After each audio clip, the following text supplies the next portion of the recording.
For more, let's go to Rome. And Elias Abu Ata, spokesperson for the International Rescue Committee, the charity that's active in northern Syria. Thank you for speaking with us here on France 24. Thank you, François, for having me.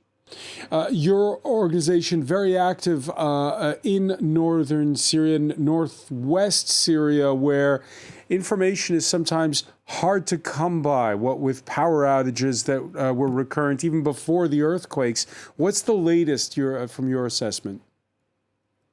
It's day number 3 now since the earthquake. It's one of the largest earthquakes that has hit the region this century. The damage is tremendous. We've seen how the numbers are still increasing, with over 9,000 people dead and over 40,000 injured. The situation on the ground, based on what we've heard from our staff, well, first of all, we've been struggling with trying to get connection and communication with our staff to ensure that they're safe and sound, because that was our main priority for the IRC. The earthquake has led to damage on road damages and bridges, which has proven challenging to get supplies into the people in need. Not to mention, of course, the search and rescue missions. Also, our staff has reported challenges in terms of mobile outages, as you've mentioned, internet, in addition to gas supplies. So, for example, if a family has survived this earthquake and they're building as well, so their building is still standing, there's no source of heat. They will have to endure freezing temperatures, as currently there's a snowstorm. The temperatures are plummeting and reaching below -0 degrees Celsius. So it's, as mentioned by several people, it is certainly a crisis within a crisis, because the people, or the population in northwest Syria, which is about over 4 million people, they had to endure a cholera outbreak, a devastated economy, a current winter storm, and so many challenges in addition to COVID-19. So it's been really challenging to get access to these populations and to try to rescue them. For the IRC, we are currently... I was going to ask you, 24 hours ago, we were speaking with a medic in Afrin, near the border with Turkey, saying that border was closed. What's the latest you're hearing? We've been hearing mixed reports on the access to the border, because in northern Syria, there's only one border crossing between southern Turkey, and northern Syria. And for us, we keep calling for everyone to take all the efforts to ensure that all the avenues are open and get access to those who are in need. Certainly, we feel like even before the earthquake, since this border crossing is the only one that is still open, humanitarian access was pretty limited. So for now, we are calling for all avenues to be open and for everyone to take all their efforts to ensure that access and supply is being delivered into those in need. Elias Abu Ata, stay with us. We're going to cross over to Adana, the other in southern Turkey, and correspondent Jasper Mortimer. Jasper, what's the latest where you are? Well, rescue work is still going on at the collapsed building site behind me. And if you look on the mound of concrete, you can see that rescue workers are passing lumps of concrete one to the other, a human chain to remove the rubble from the top of the heap and throw it down onto the bottom. Now, 2 people were rescued here alive on Monday. 1 person was rescued yesterday, but clearly the rescue workers think that there is a chance of people being alive underneath the rubble. And in previous earthquakes, we have had people emerge from rubble 3 or 4 days after the quake. Jasper, we heard earlier that clip of the Turkish president who was in the city where you are, Adana. He was saying how he acknowledged that there had been hiccups on the first day, but said rescue operations were going smoothly, dismissing critics as provocateurs. Well, I think that's extreme language. Certainly in Hatay province, the rescue effort hasn't been anything like as strong as it should have been. The people down in Iskenderun and Antakya have complained that they haven't seen the natural disasters management teams at all. And they've been posting videos of bodies lying on the ground, unattended. I mean, dead people not taken away. And I think Erdogan is obviously scared of these images, and this is why he has closed down Twitter. It shows that he's very frightened of criticism 3 months before elections. Twitter's still down the last time you checked. Yes. And you earlier traveled outside of Adana. Tell us about that.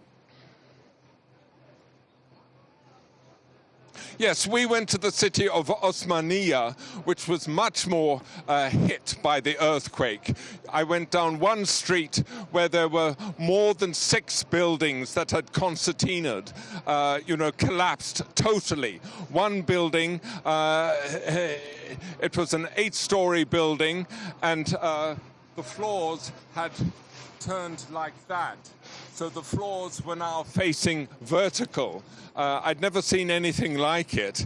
And the rescue workers there were absolutely sure that there was nobody alive underneath. So excavating machines were attacking the building, aggressively demolishing it. They were confident nobody was alive underneath.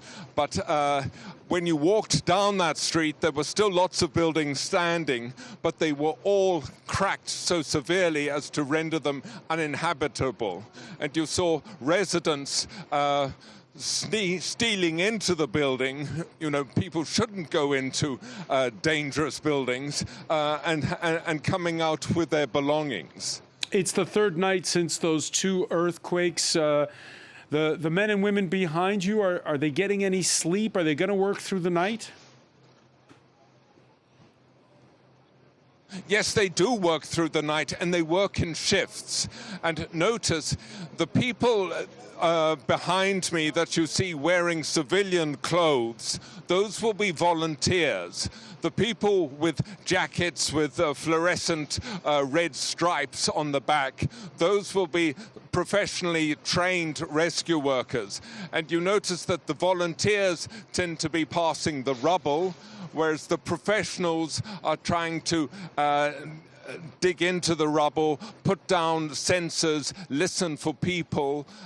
They're turning off a machine now, which means a listening session might be beginning. They tell everybody to shut up, and then they call down a hole in the rubble saying, anybody there, please make a sound so we will know you are there.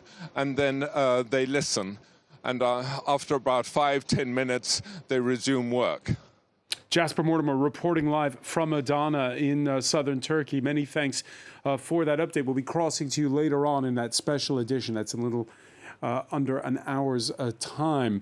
Let's cross back to Rome. Elias Abu Ata is spokesperson for the humanitarian aid organization International IRC, International Relief Council. Your thoughts, listening to our correspondent there, about the pace of the rescue effort in Turkey? It's certainly horrific, as Jasper mentioned in this video, in this intervention. I mean, we have seen, we welcome all the pledges and the assistance that have been done by countries and governments. We do think that there still needs to be a ramp up in the funding, and this is a call for the international community to ensure that urgent funding is increased.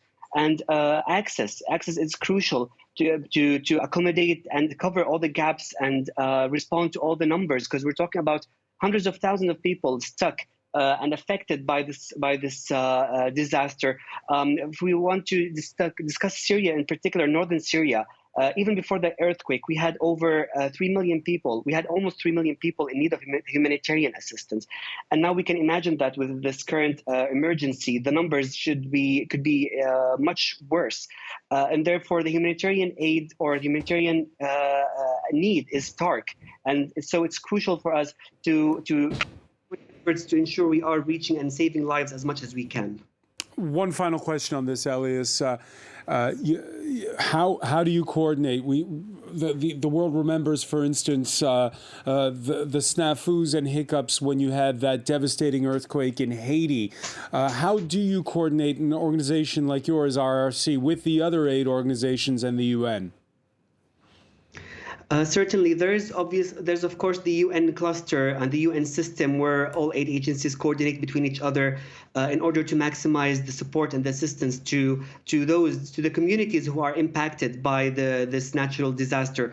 I could say that for the IRC, our main priority was the safety and security of our staff and our clients and our partners on the ground, and therefore we have decided to escalate and respond to this emergency through providing basic items, providing safe spaces for women and children, using our expertise in health in order to provide immense and life-saving healthcare for all those who have been living and impacted by this earthquake. And therefore, we'll be looking at working in southern Turkey and northern Syria to respond to all these populations in need.